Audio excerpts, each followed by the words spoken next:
Good morning, Bill. Good morning, Bill. How are you today? Man, I am pretty good. I got caught up doing some other stuff, and so I'm not fully prepared, and I apologize. Let me get my light on. There we go. All right.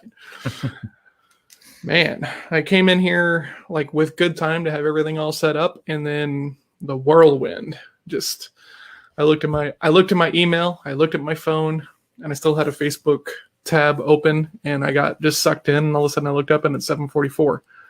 It's ridiculous how easy we can get just led down these paths. And the other thing is like how much that's the goal, right? Like it's the whole goal of all of these companies, right? You know, and we want to turn it into like anything else of like, oh, we're all connected and everything else like this. But I know, bro. I know. Hurry up and finish it so I can get my grubby little hands on it. I'm about 3/4 of the way through, so. Yeah, man, you're doing good. I need to write my stillness is the key book report. Good morning, Levi. Happy Thursday to you, sir. This is when we make everything happen, right? That's right. When Superman comes out in the week, it's Thursday. It's Super Day. That's right. You're wearing the buffalo? I'm wearing the buffalo. Right. So it's definitely a Thursday. We're both in power shirts, power t-shirts, I guess. Yeah, power t-shirts for sure. Yeah. Mm-hmm. Why would I wear something with buttons when I never have to leave my house? Yeah, that's true. I mean, that goes for pants too, honestly. That is true. That is true. Shorts or nothing is the way to go. Except when you go for a walk in the morning, because it was a little brisk this morning. I don't think I would have been happy in shorts. No, definitely not. So I guess pants are functional. T-shirts are required. Did we talk about Veterans Day at all yesterday? We just said Happy Veterans Day. Remember? Yeah. Remember I told you Happy Veterans Day, and you're like, yeah, I don't really. Oh yeah, that's right. We're like, yeah, it's a constant thing, back and forth.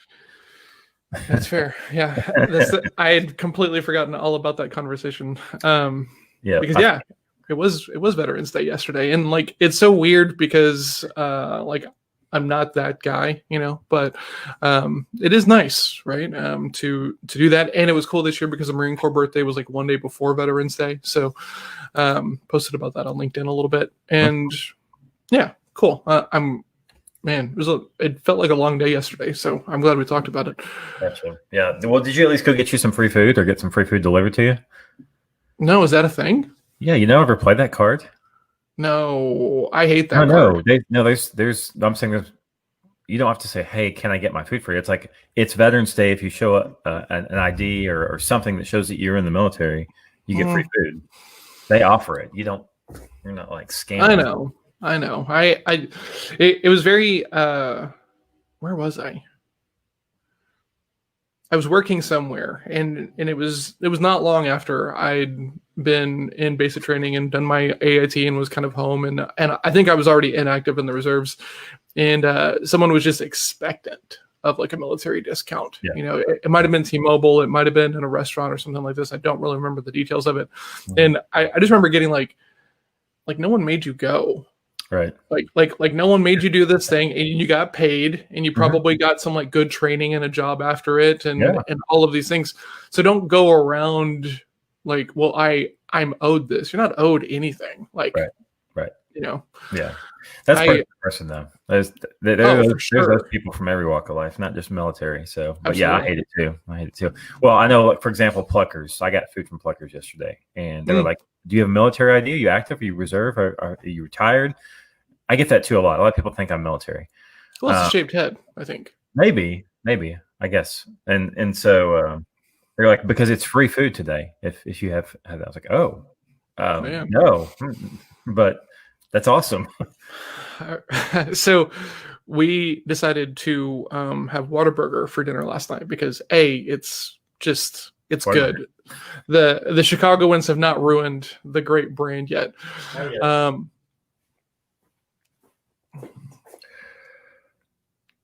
What is that? Is that just a Whataburger bracelet? Yeah, this is a bracelet my daughter made for me. This is your Whataburger bracelet, Dad. Oh man, I love that. That's awesome. Good morning, Michelle. Hey, Michelle.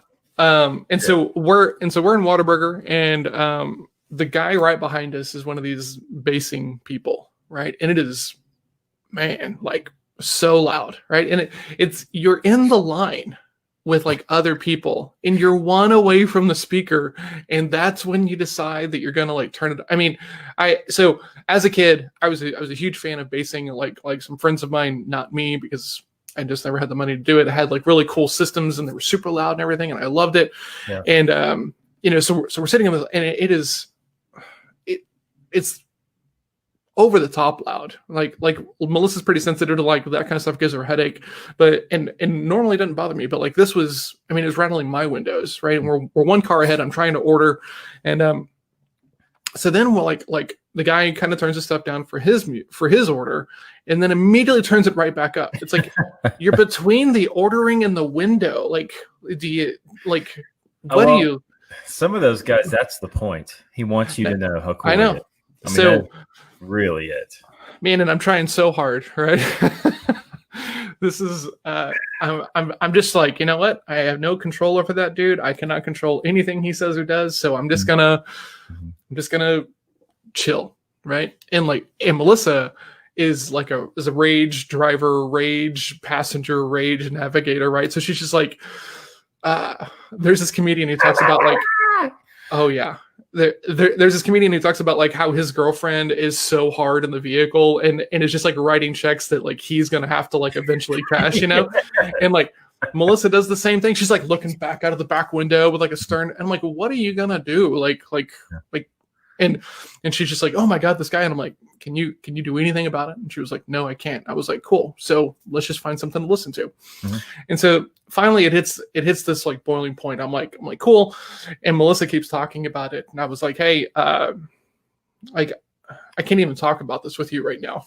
And she was just like, what? And I was like, I have zero control over this thing. You're talking to me. So I feel like I need to engage because I don't just want to ignore you completely. But like, can we talk about anything else? And she was just like, oh, okay, yeah, sorry, you know, and then like kept doing it. And I was just like, okay. So now I'm one car away from the window, right? Like there's a car at the window. I'm here. This guy's behind me. And it's Whataburger. So it's not, while it's like fast food, it's not exactly the fastest fast food. So, and then she like says something else. And I'm just like, you know what? Let's see what influence I can have on this situation, right? So like I kind of like swing my door open a little bit and I kind of like pivot out and I look at the guy, I make eye contact and I said, hey, a little bit kind of down, right? Just not turning it off, just like, hey, you know, and he can't hear me obviously over the bass of the music, you know? And so I was like, yeah. And so he thumbs up and it goes quiet for a second. And I was like, man, that was so nice. I'm going to buy this guy's meal. Like, I'm just going to pay it forward. I asked him for a favor. He said yes. And then, and like the next song comes on and it's like worse. And so then the person at the Whataburger was like, fine, because now it's finally my turn. And they're like, oh my God, that's so annoying. And I was like, I think you have it worse than we do because you got to take people's orders. You got to hear over all this and everything else. Yeah. And she was like, yeah, I just can't believe that guy.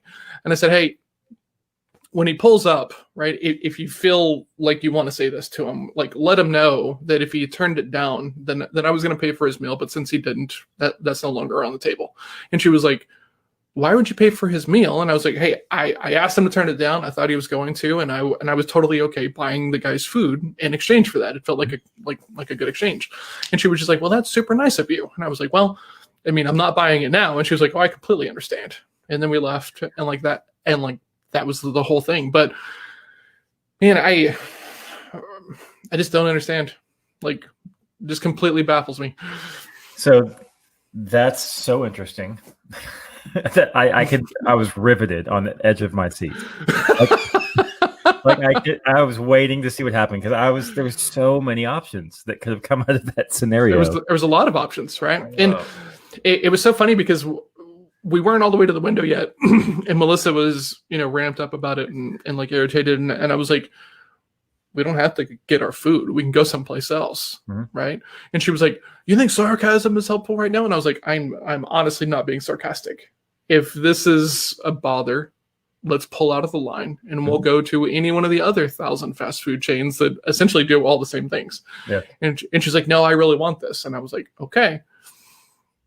And then like just kind of put it down after that. But it was interesting because like in this moment of, man, I get hot under the collar just like anybody else does, right? And I, don't really fear like many unarmed people on the planet. So it was interesting in that moment because I haven't really experienced like a tense situation in the moment since March because I haven't really been around anybody other than my family. So, but it was this like nice, cool, like, oh, this doesn't bother me. This doesn't bother me. This doesn't bother me. And even whenever I was like leaning out the window or out of the door, and Melissa was like, no, babe, I'm just kidding. Don't do it. Don't do it. Don't do it. Don't do it. And I was like, I'm not doing anything. I'm just going to ask him if he'll turn it down a little bit. And she was like, don't do it. And I was like, well, a minute ago, you were all hard. Exactly. I'm like, ready to go, like pure gangster, like boys in the hood on this guy behind us. Bring your nunchucks out the back seat. So yeah, it was weird because like I felt like in that moment of like, oh, I could easily go the other way and just get like really ramped up and pissed off and like shake my fist at the person. But I was like, that's definitely not going to get him to turn it down at all. You know? So, Levi, this stuff never happens at In-N-Out. Well, the reason why it doesn't happen at In-N-Out, sir, is because no one eats that. Oh, but I was actually going to say that never happens at Brahms. Actually, I was really thinking that never happens at Brahms, but that's because they're all blue-haired ladies there. That's true. That's true. Brahms. I have to put this out there. I had never had a Brahms burger until Jake told me that I needed to have a Brahms burger whenever we worked together at the bank. We're talking about fast food, and he was talking about Brahms, and I was like, Brahms, and so like pretty quickly after that, we got it for lunch, and it was amazing. Right. I mean, it's a solid burger, and they make it just so easy to like upgrade to the milkshake. Yes. Right? Now it's not even an upgrade. You can get a small shake instead of a drink. What? Part of the combo. That's ridiculous, bro. You know what makes for like a really good afternoon and a job that you're not super fulfilled with and like you wish you weren't there, like a very full stomach and a milkshake, right? Really makes you want to get like geared up to go work the lobby and do some 1, 2, 3 drills, right? Makes you want to talk back to your supervisor. No, get up, bro. I'm good right here. I'm not getting out of the chair. If they come see me, I'll talk to them, but I'm not getting up. And yeah, I know I said I was going to run this transaction for you, but the milkshake, I just can't do it right now. Yeah, washing around in here and like, you get it, right? You get it. Man, this is the ultimate inside baseball. Like, where's our runners? They'll be here soon enough. Oh my! What are you doing today? What do you got going on? Let's just chat for a few minutes. It was so funny.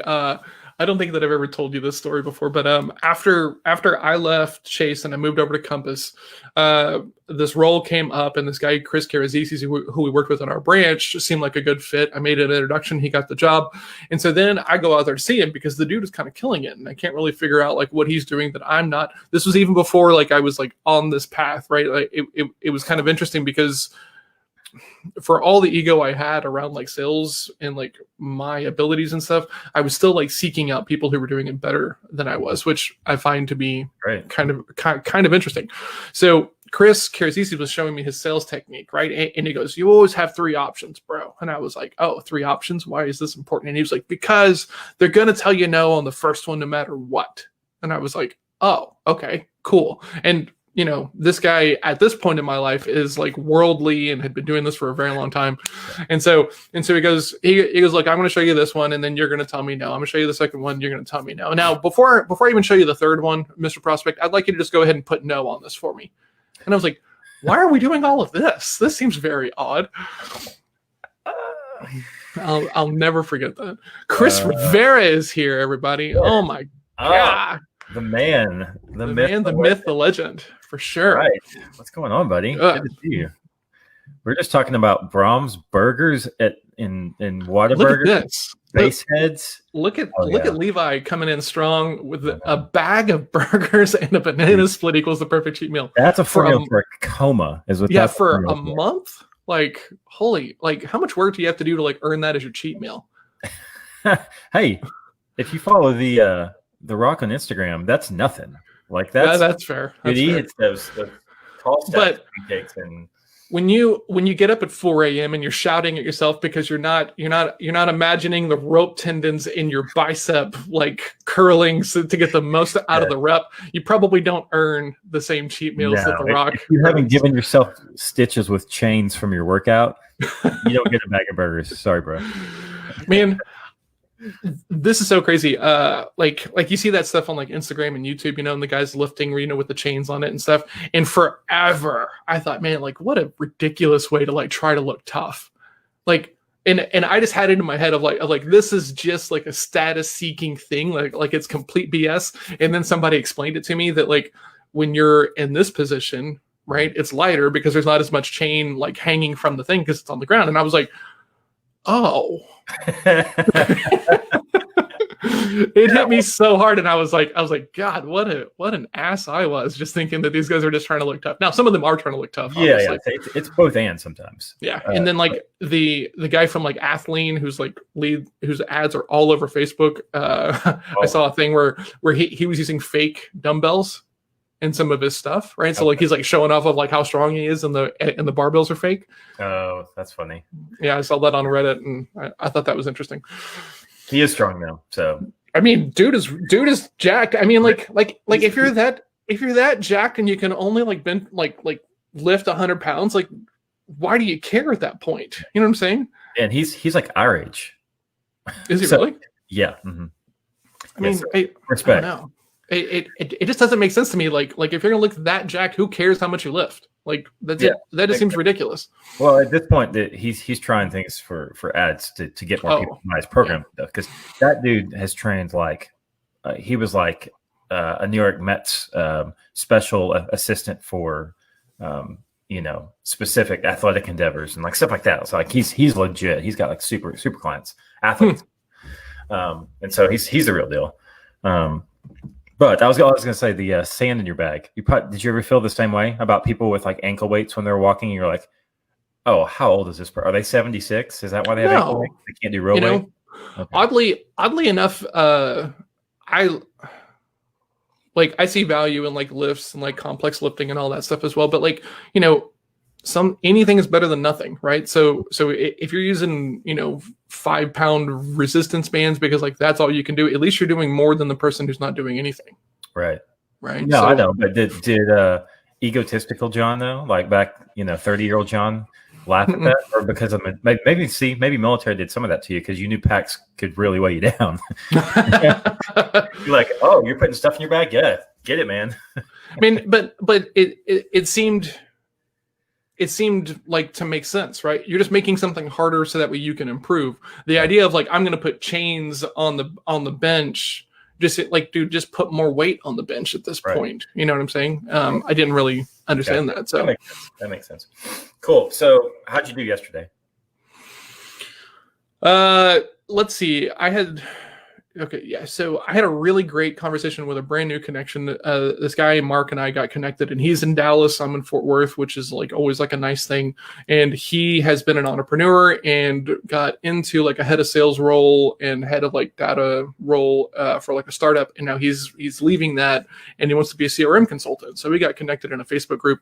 And so we had a chat, and dude is awesome. Like super really, really nice, like big empath, so he was able to like really kind of draw me out, which was interesting because it was later in the day and I was kind of tired, but it was a really smooth, nice conversation. He's written a couple of books. He's done some course things in the past, and now that courses and coursing information as an e-com product is like super popular, and so he's getting back into that game. And we were both kind of complaining about Salesforce and why it's not super helpful to like actual sales reps. So the stigma of CRMs is just like it's there for a reason. So we were just kind of talking about that and where he wants to take his business, and it was really nice. Put on a core, like the clinic about how to use LinkedIn and how to prospect and everything else with it and how to find referrals. Got 4 leads out of that, which was super nice. So some of that will just be like project and consulting work, and some of it will be, using some of the systems and the contractors that we use to generate leads off of LinkedIn for people. So that was good. So now I have leads to follow up on. I need to get this course done. I'm feeling behind So today's my long day. We're recording podcast episodes tonight. And so if you're familiar with the bets, you know that on podcast day, I get to work what I consider to be a full day. This 4:15 thing, man, it feels like every day is a half day.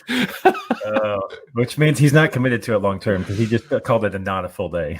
Dude, it's hard because here are the things that are like floating on the top of my mind, right? That are on my task list for to do, right? Build this landing page for Sales Lab, because Erica showed us like how to rewrite it. Melissa's going to handle that today. We've got the template up and built. Yes. She gave us this really cool template about how to use the story brand stuff on like a landing page. And it was super nice and approachable the way that she talked about it. She's really good. Yeah. I've got content for the rest of the course to do, which isn't really like that big of a thing because it's supposed to accompany the book. But then I also need to record like the video portions of it where I'm talking about some of this stuff and giving some examples of it. And then I have to follow up with the leads, and then also have to, coach and build out and all these other things. Right. Yeah. So it's not nothing. Right. Yeah, a legit funnel you're putting together there. Yeah. The goal is to lead, I think, with the idea that, if I can ask you 10 questions, I can sell your stuff better than you can. Right. Mm-hmm. And that's not because I'm really good at sales. Like, it's just not. It's just because I just do it one way, and I've done it that one way so many times that everything just kind of falls into it. Right. It's kind of the Bruce Lee quote, right? He talks about that he doesn't fear the guy who's done 10,000 kicks one time. He does fear the guy who's done one kick 10,000 times. Yes. And that's just the level that I have like honed this to. But it's not because I'm influential or Don Draper or any of these things that people think are part and parcel of being salespeople. It's just because I did it a lot, right? And that's the thing. Like whenever I talk to people who are also sales focused and sales, when I was talking to Mark yesterday, this brand new connection, he's like, so you're like coaching and the CRM consultant? And I was like, well, they kind of go hand in hand. It's kind of how I feel about it, because to me, your CRM is a coaching implement, right? You can't lie to yourself. You can't hide. You can't do any of these things that we love to do as salespeople. And he was just like, whoa, that's really interesting. And he's like, where does that come from? So I was talking about Kung Fu, and I was talking about poker, and like how those things influence my sales philosophy and why I think they're important. And he was like, man, this is not stuff that I hear anybody else talking about, Mm-hmm. And I'm like, well, that's thank you. Right. Because so easy. And I did this yesterday in the clinic, or in the class, that I was giving about LinkedIn, is like, I was going too fast because once again, I'm assuming that everybody knows the same things I do. Right. And what happens is that I can come off as quite dismissive. Right. Mm-hmm. And that breaks the rapport and everything else. Right. So, and I think that's a fine line, right? And I was talking with my friend Jeremy Pope about it, and he goes, that's you talking to me. He goes, you're never going to be the guy who like over markets himself. Like, I just don't think that you have it in you. And he goes, you're not Richard Brunson, And I was like, no, I'm not Richard Brunson. And he goes, I don't even think you have the capability of being like that. And I was like, well, thank you. But, yeah.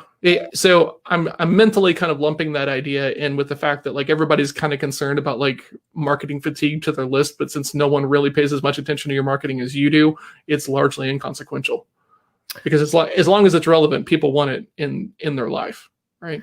Yeah, and I think that the line that you're talking about there is you don't want to be dismissive, right? Like Absolutely. You break rapport, but the opposite side is you also don't want to. It's a P word I'm thinking of. Basically, you don't want to make them think they're like you think they're stupid. Exactly. Like, oh, do you know what LinkedIn is? Do you know where the search bar is? Yes, yeah. You find that happy medium where you go, okay, we all know LinkedIn's B2B, sometimes B2C to B2B. But did you know you could do this? So I think as I've built coursework and done groups and a lot of this stuff over the last 2 years in particular, I have felt the pain of both sides of that equation. Oh man, numerous times where I'm like, oh gosh, I'm so sorry. Like, I didn't realize that I was leaving y'all behind, or I'm sorry, I want to make sure I wasn't just assuming you knew everything I did. I'll speed up. It's just. But I think as long as your attitude is, I'm here to help. that fixes a lot of it, just because, and you make it a discussion more than a lecture. That's fair. My keynotes, I just share a concept, right? And it is what it is, and you get it or you don't. But like any other thing, like you're saying there, is make it a conversation. Yeah. And it couldn't have been too bad because I got leads out of it, right? So sure. Yeah, well, the message matched the audience. Yeah. Well, and the thing that's important to remember, right, is that if you're doing webinars or lunch and learns or whatever you want to label these things, most of them are terrible. Like most of them is just like a 45-minute, like, here's why you should buy me kind of thing. And people love to pitch these things as like a free training and stuff. It's like, if I'm coming to a free training, there better be some free training behind it, And some of this stuff you can tell is being really, really well trod because now people are trying to figure out ways to like go about it. So, or differently. And so this guy was like, hey, I put together something that allows me to do this and this, standard kind of like engagement prospecting phishing post. And I was like, yeah, sure, I'll take it, whatever. And then the guy wants to go in the DM and he was like, well, do you think you'll use this? And I was like, well, I just want to take a look at it. You said you're just offering it up. And he goes, yeah, but like, do you think it would be helpful? And I was like, well, I mean, I think a little bit. I haven't seen it yet. And the guy was like trying to like qualify me for his lead magnet giveaway thing. And I was like, man, you offered something for free.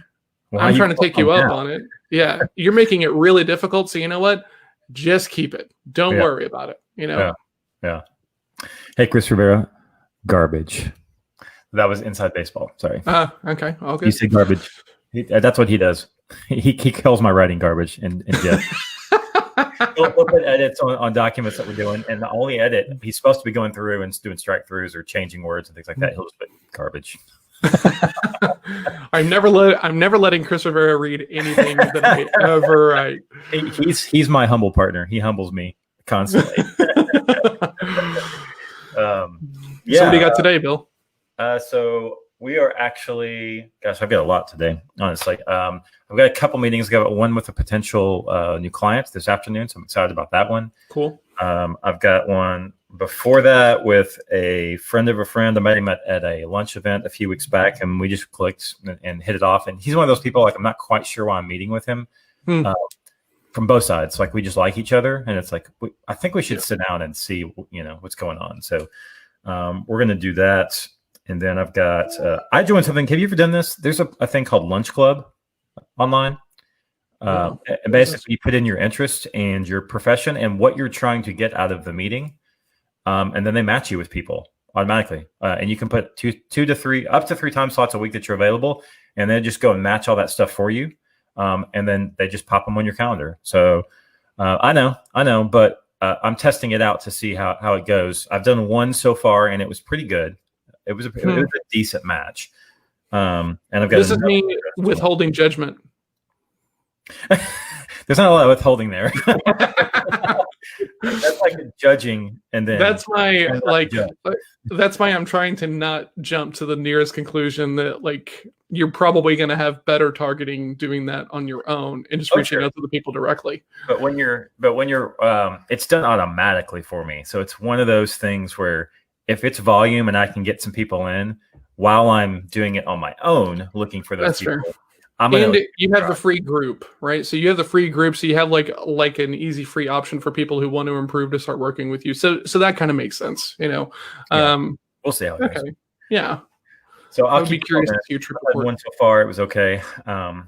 And I've got 2 this week, actually. So I got one of those today. Cool. And then today is the monthly Bus by Networking event. So we'll be doing that. Fanny Dunnigan. I think you know Fanny. Oh, right? I know Fanny. Yeah, absolutely.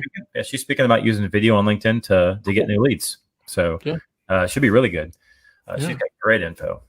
And that's awesome. I've got stuff for clients. So yeah.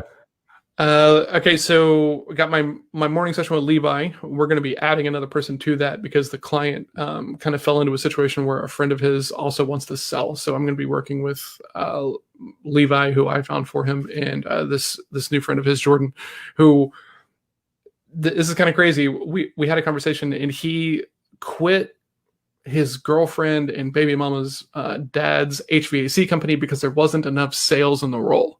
I was like, this is weird. And he goes, yeah, I wanted to sell and there's too much service and I don't like that. I just want to sell. And I'm like, okay, interesting.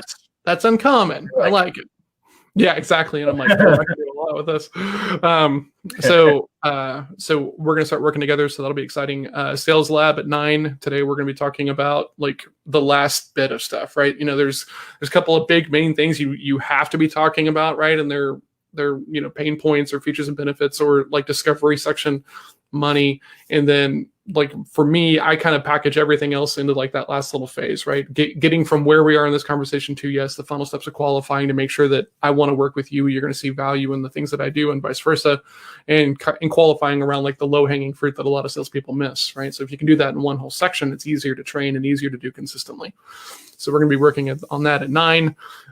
Call with the real estate mastermind group at 11. We're going to start dialing and cold email like next week on that. So I'm excited to have some movement. We got the logo done and I'm super excited about it. I'll show it to you later. Awesome. Have a coffee I have a Zoom call with a prospect for a guy who's looking for a closer. He's doing some pretty big months, and I'm not exactly sure his niche or like area. So we're going to have a conversation, see if I can help him get a closer.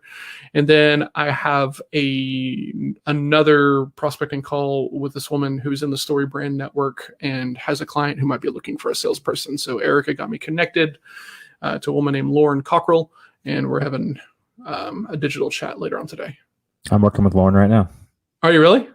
She's doing PR for us. Huh. Interesting. So like a talk about Lauren. Yeah. She's a sweetheart, by the way. Sweetheart. I introduced Michael Ryan to Erica and they had a call and he was like, man, like she's good. And I was like, man, I know she's really good. Yeah, so she's really good. Yeah. Mm-hmm. And then podcast tonight at 6 to 7. We're going to try to get a couple in the can because holidays are coming up and people get busy. So awesome. That's it. Awesome. Cool. Awesome, well, I'm man. also trying to book a couple of podcasts for Clarity and Purpose. I did one this week with Tim Salau. I like him. Your work. That dude's awesome. Mm-hmm. And got 2 more on the hopper. So hopefully going to film them. Maybe today. I might get one in today, but probably both tomorrow. So cool. It's a big Thursday, y'all.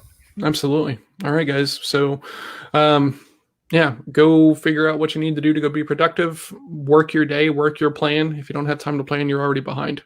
Absolutely. Yeah. Make a 5-minute plan, then go to it. Absolutely. Awesome. All right, Bill, I got to go. You Yep. going to get stuck on anything today? Nope. I don't have to work with Levi. All right. Good. See you, everybody. Have a great day.